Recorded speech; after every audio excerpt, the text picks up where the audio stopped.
Weekly update for June 30th, 2017. And a very nice letter written June 16th, 2017 from Jim H. in Queens Village, New York. Dear Dave, spring of 1983, I was 18 years old. I was finishing my first year of the School of Visual Arts. The previous year, by sheer luck, I discovered a comic book store called The Incredible Pulp. It was in the town of Baldwin, about 5 miles from my parents' house in Valley Stream, all on Long Island, New York. This was the first comic book store I'd ever seen, ever. I just discovered Cerebus at the same time, and the store's owner, Larry Mirando, happily pointed me toward the shelf with all 4 Swords of Cerebus compilations and actual issues in caps. He was pretty excited. Number 23 to number 39. Issue 36 was missing. Drove me berserk. Found later in the original New York City Forbidden Planet. But that's not why we're here today.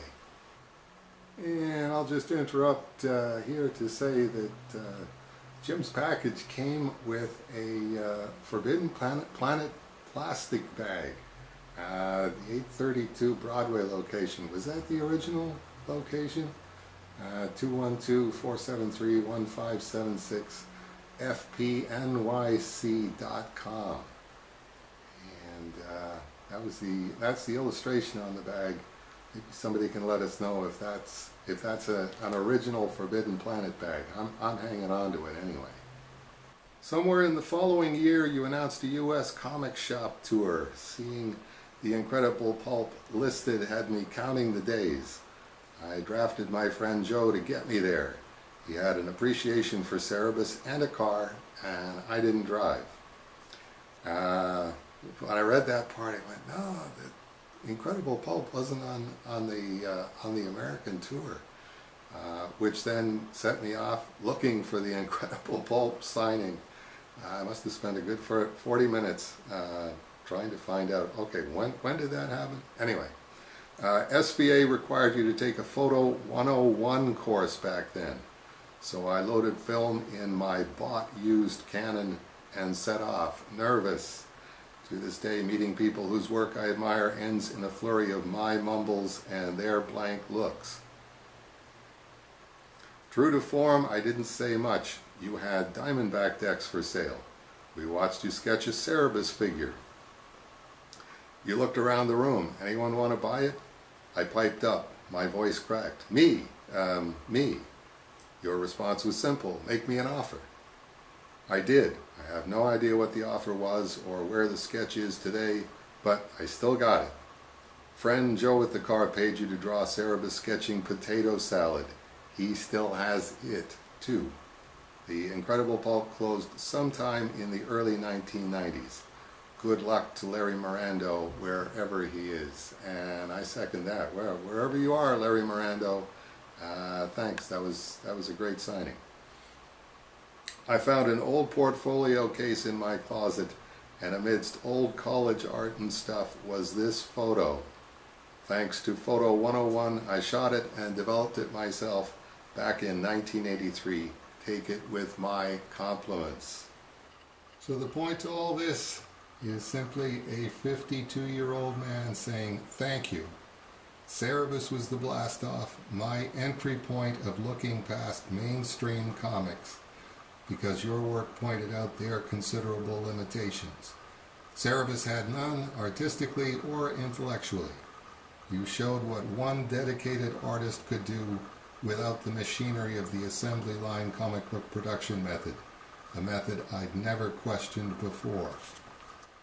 That's Denny in the background there, by the way. That's another thing that threw me off. Denny was at the Incredible Pulp signing. I was convinced that that was after Denny and I separated.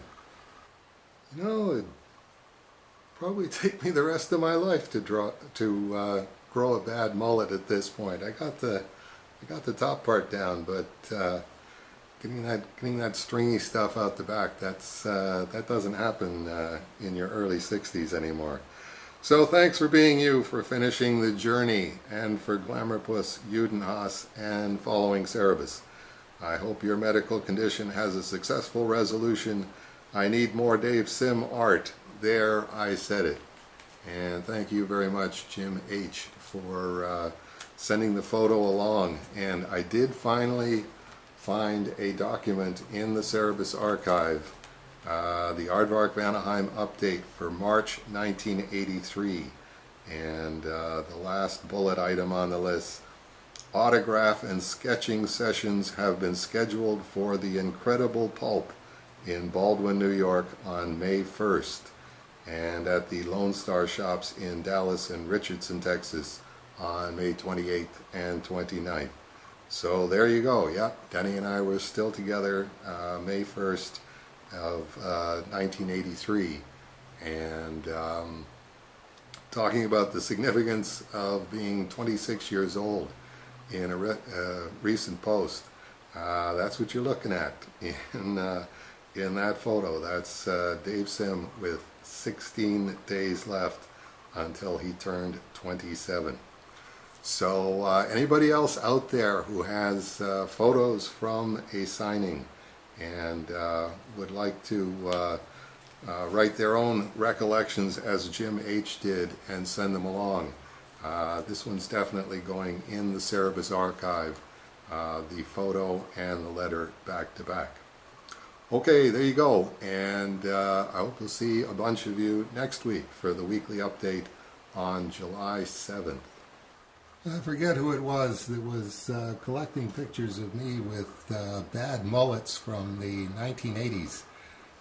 Anyway, please to add another one to the Cerebus archive inventory, Dave Sim with a bad mullet. Getting back to Jim's letter, Will Eisner said in class, I didn't talk to him either, that cartoonists are either writers that draw a bit or artists that write a bit. I think your true strength is your skills at both are inseparable. Your work was an inspiration. Nobody has ever drawn like you or told a story like you. And you are funny. Your comic was also the funniest thing I'd ever read. Number 51 is a long home run. Even the letters page, even your intros to each issue in Swords, you wrote with a casual and direct honesty to the reader. Completely drew me in. Fireside chat with Dave. And your Groucho? Groucho done spot on as well. Not an easy thing to do, as no one else has done it. A lot like 300 issues.